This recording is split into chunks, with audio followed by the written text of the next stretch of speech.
تامر حسني وبسمة بوسيل، تسريبات صادمة وخطيرة بعد الطلاق، ومعلومات جديدة تكشف لأول مرة.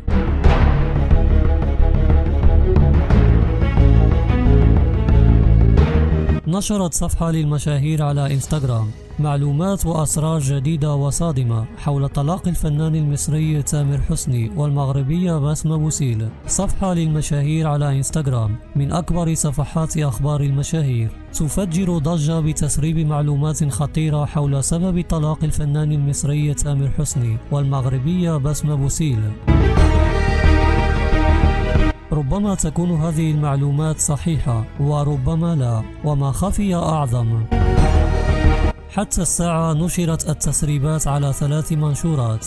لنبدأ من آخر منشور الذي نشر اليوم بتاريخ 27 ماي 2023. المنشور الذي جاء فيه: حصريا مبروك، علمت من مصدر موثوق بأن الصلح قد تم منذ لحظات بين الفنان المصري تامر حسني والحسناء المصرية يارا السكري، وذلك في منزل والدها الذي أصر على مجيء تامر إلى المنزل والاعتذار منهم لما بدر منه من قلة احترام، حيث أخل تامر بوعوده لهم، وقد حضرت والدة تامر هذا الصلح بين الطرفين. أما المهندسة نادية زوجة تامر حاليا، والتي أتحفظ عن ذكر اسم عائلتها لطلب من مصدر الخبر، فقد تركت المنزل الزوجي منذ 5 أيام، ومن المرجح أن ترفع المهندسة المصرية نادية على تامر حسني قضية خلع إن لم يطلقها طوعيا.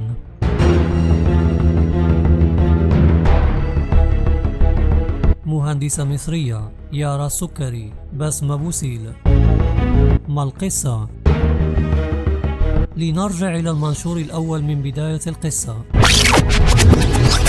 المنشور الذي نشر ليلة زفاف هالة عمر، والذي جاء فيه: علمت من مصدر موثوق بأن يارا السكري حاولت التحدث مع الفنان المصري تامر حسني خلال حفل زفاف هالة عمر البارحة، فرفض تامر أن يكلم يارا أمام الحضور، ما أصابها بنوبة بكاء شديدة. أما المفاجأة فكانت حضور زوجة تامر المهندسة المصرية، حيث جلست إلى جانب والدة تامر طوال الوقت.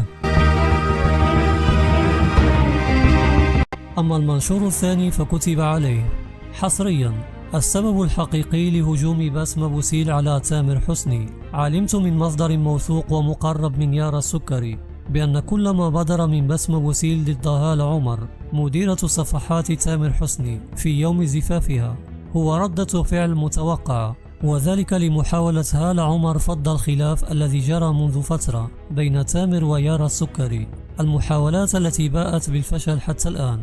أما يارا السكري فقد اشترطت على تامر حسني بأن يطلق زوجته الجديدة المهندسة المصرية كشرط أساسي لعودة علاقتهما كسابق عهدها. أما أحد أسباب الخلاف الأساسية بين تامر ويارا السكري هو عدم رغبة تامر في الإنجاب من يارا السكري، لكن يارا كانت تحلم دائما بالإنجاب من تامر.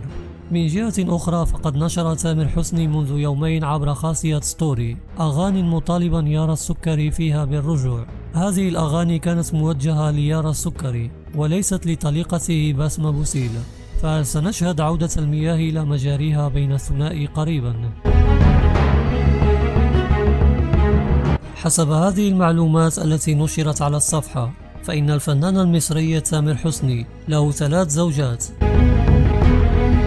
متزوج بمهندسة مصرية مجهولة الهوية حتى الآن، ومتزوج بعارضة الأزياء وملكة الجمال المصرية يارا السكري، وكان متزوجا أيضا من المغربية بسمة بوسيل في نفس الوقت.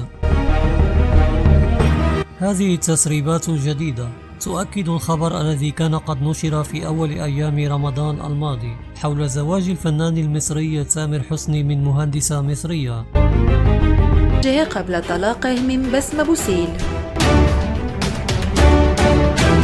وانتشر خبر جاء فيه: تامر حسني وأهم حدث قبل بدء شهر رمضان المبارك بيومين. علمت من مصدر موثوق عن زواج تم بين تامر حسني وسيدة من عائلة مخملية من أصول مصرية عريقة وقد درست الهندسة.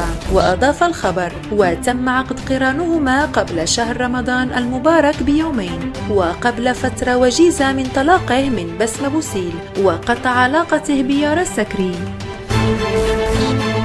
في النهاية، إذا كانت هذه التسريبات صحيحة، نستنتج أن تامر حسني كان متزوجا من المغربية بسمة بوسيل، وفي نفس الوقت متزوج بمهندسة مصرية، وفي نفس الوقت أيضا متزوج بيارا السكري، أي 3 زوجات لتامر حسني.